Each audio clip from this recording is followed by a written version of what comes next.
Let's just say it. This is my favorite movie of the year. Are you kidding me? This is absolutely my favorite movie so far. This is is it coming theatrical? Music by John Williams. Well, if you can see at the bottom there, it's coming November 1st to Disney Plus. Oh my God. Which is a shame because you should not be watching this. This is a movie about John Williams. You should be seeing this in the theater. Okay, let's get some context here. This is my favorite movie, and ironically, it's made by Lucasfilm. Wow. Okay. Let's throw this out there. It's produced by Frank Frank Marshall and Kathleen Kennedy.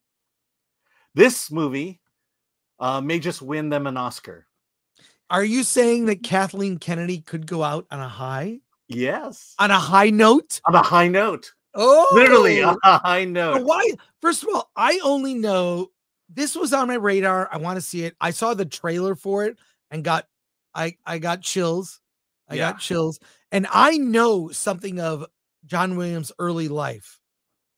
See, that's the thing. You say about his early life, and let's put it this way: John Williams' career took off in terms of films when he was 40. Yeah. So when you say his early life, the film paints his early life as very good, as like, I wish I lived his first 40 years of life. I wish my first 40 years of life was exactly like his. Well, tell me why this doc is your favorite of the year. Okay, this doc goes deep into John. I mean, let's face it. John Williams is hands down the most prolific film composer ever. I mean, no one comes close. I mean, it's controversial, but when you think of the number of movies that you can hum the score to that were written by John Williams, it pales in comparison to anyone else. Anyone else, because you'll bring up people and you can maybe hum one or two of their movies. John Williams, Star Wars, I could hum 6 themes in, for crying out loud. Mm-hmm. Raiders of the Lost Ark, E.T. Yes, he's prolific, but this movie really gets into how he got to this point, how he is as great as he is. Mm-hmm. This goes through his entire life. Just as kind of a background, John Williams has been conducting at the Hollywood Bowl for the last 35 years. I saw him 20 years ago. I've seen him twice. 20 years ago was the first time, and interestingly enough, he opened his concert with the Carousel Overture from Rodgers and Hammerstein, and I thought that was interesting because that's not a John Williams piece. And it was Carousel was on tour and was coming to Los Angeles. I think that's why he was doing it as well. But what I didn't know was his wife starred in Carousel as Carrie Pipperidge as the co-star in Carousel, and so that's kind of the connection he has. And this movie just goes into his life. He's a studio musician. He was doing radio, television, and then doing movies as a drummer. The whole family was into music. His siblings did music. And then he just started working as a pianist, learning jazz, doing piano for all this stuff. And then he was given opportunities to compose. In fact, he did the soundtracks for Gilligan's Island. Oh my God. Yeah. And so, if there is tragedy in his life, when he turned 40, his wife passed away. From an aneurysm. Yeah, that's what I'm talking about. Like, his wife. He was 40. He was 40 when that happened. In fact, he was 40 when he scored Steven Spielberg's first movie. This is in the mid 70s. It tells you, 40 is not. You can do a lot when you're 40, and B, he's still alive today, still doing this stuff. Mm-hmm. And the movie just kind of goes through these really interesting stories. One is. For Home Alone, Christopher Columbus, there was his original composer ghosted him and just went out. And John Williams actually chased after him to do Home Alone because he wanted to do a Christmas movie. The Close Encounters, they showed this giant sheet of music, sheet music. And on it were about, I'd say, 60 variations of 5 notes. And what Spielberg and Williams did was just went through each one until they found the 5 notes they liked, and that was the one you hear in Close Encounters.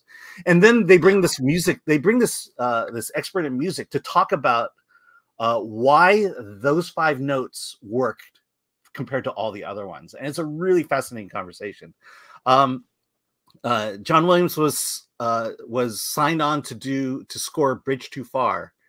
But Steven Spielberg told him, no, you should work on this little film called Star Wars. And he felt like, no, I need to do a big film, not this small indie film. And it was Steven Spielberg who talked him into doing Star Wars. Wow. And George Lucas says that that Star Wars, half of the movie of Star Wars is John Williams' score. And you have to admit that that's true. Let's see, and Jaws. Famously, the shark was constantly broken, but what you don't realize unless you think is the appearance of that shark is all John Williams music. You rarely see the shark in the movie, but when you hear that music, you know that shark in the ocean and coming at you. And then one last interesting thing about that is the temp track that Spielberg used for Jaws was the horror music. This high pitched squeaking, and John Williams, no, we're not going that direction. And he decided that what this theme is, because it takes place in the ocean, it needs to have a pirate theme, a nautical theme to it, and that's what you've got there. The biggest point this movie makes, and this is the point that one of the reasons why it's the best movie, and one of the main reasons why it is so important is. You have John Williams, Steven Spielberg, and George Lucas. Can you, off the top of your head, think why are these 3 men great? What made them great? The music in their movies, and I'll tell you this. Hold on. No. I want to answer this question, but the reason they're great is because all 3 studied the classics. John Williams, his entire life was studying the classics, the classical music, music of the time, jazz. He learned every genre. He understood the classics, and he applies it to the way he makes music. Spielberg the same way. George Lucas, they are students of the classic films and want to replicate that. And this is something that filmmakers today don't do. They could care less about the past. They could care less about what was great in the past, and that's why there are no great filmmakers right now. Based on these. The final thing about this is John Williams is the last of the symphonic composers. In fact, in the 70s when he began, movies were already doing soundtracks, getting popular music for their soundtracks. John Williams refused to go that direction, and everything is symphonic. And in only 2 cases did he ever use a synthesizer in his scores. You mean a soundtrack composed of original orchestral music, like pop culture songs to populate a soundtrack? There was always the soundtrack, which is songs, and then there's the score. I'll tell you this. I don't know if you remember when you would take your CDs and you would make a copy to go in your digital library on your iPod. Yeah. The majority of the CDs that I owned were movie soundtracks. Yeah. And I had everything John Williams. And from this documentary, you're not the only person to have done that. Yes. So yeah, it's one of those where so I would just play certain times a year. I mean, his score is so iconic. The fact that he's involved with the movie, even if the movie doesn't land, he did a great score for a movie, Nixon. Yeah. Yeah, he did Nixon. That score is incredible. Oliver Stone's Nixon. I would listen to that score. I'm like, my God, he makes a film.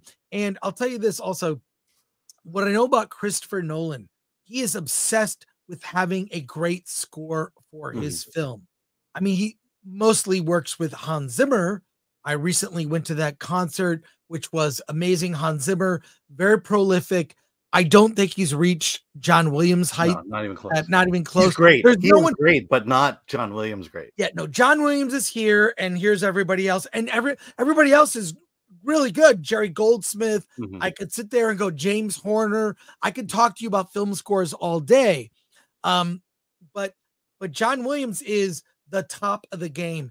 And I mean, what motivated this documentary? It gets into his personal life. It goes through the scores. Are Lucas and Spielberg in the movie talking? Yes, they about are. John? Yes, they are. I believe Lucas does do interviews. Spielberg definitely. There's a lot of Spielberg in this. How is the doc structured? It's just basically a lot of it is. It doesn't go straight through his life.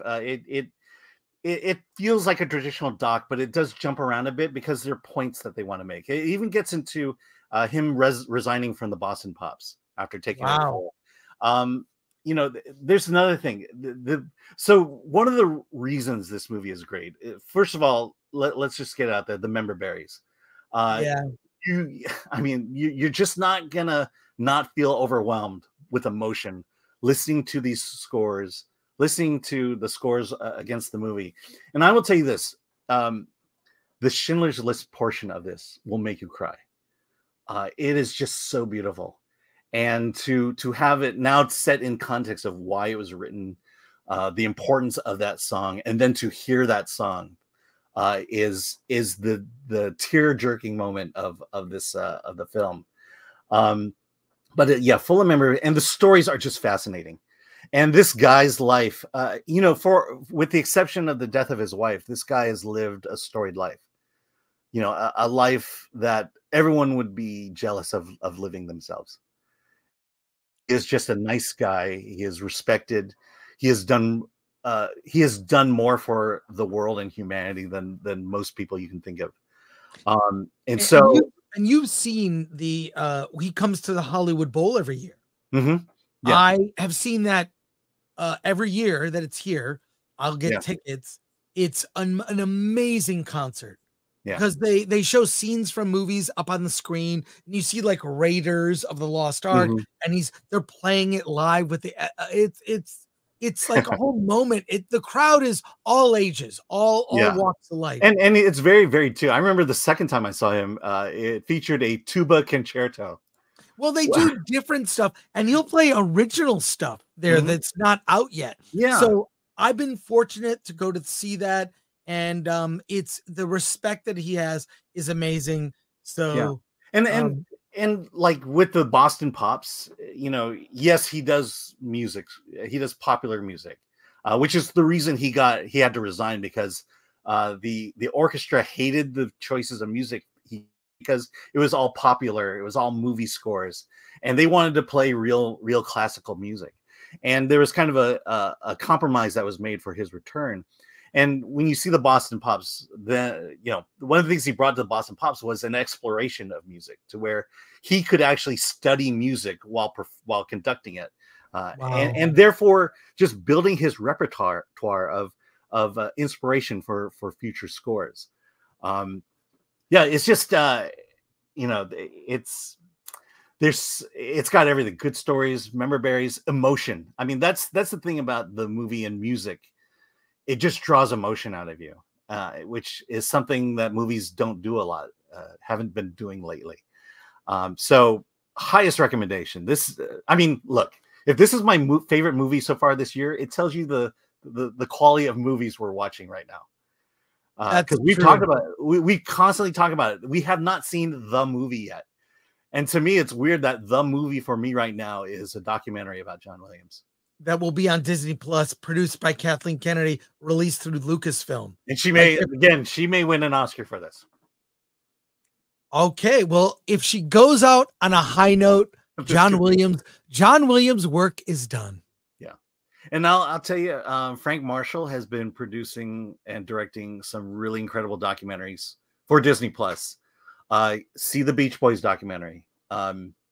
We mentioned it last time, but ultimately, Beach Boys documentaries are basically Brian Wilson documentaries. The one Frank Marshall did, a pure Beach Boys documentary, and I loved it for that.